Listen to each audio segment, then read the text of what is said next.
স্বাধীনতার ৫০ বছরের বেশি সময় পার হয়ে গেল। সরকার এসেছে, সরকার গিয়েছে।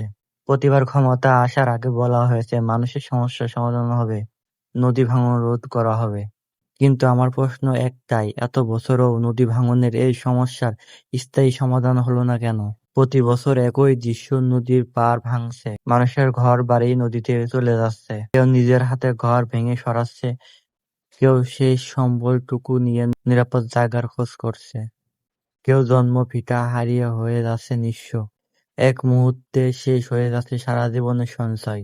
আর আমরা কি দেখি? প্রতিশ্রুতি আসে, বলা হয় ব্যবস্থা নেওয়া হবে, ভাঙন রোধ করা হবে। তারপর সময় চলে যায়, সরকার বদলে যায়, প্রতিশ্রুতির ভাষা বদলে যায়।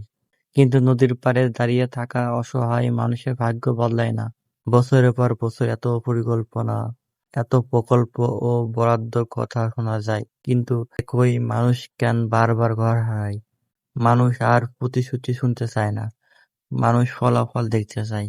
স্বাধীনতার ৫০ বছরের বেশি সময় পার হয়ে গেছে। এবার আর শুধু প্রতিশ্রুতি নয়, চাই জবাবদিহিতা, বাস্তব কাজ এবং স্থায়ী সমাধান।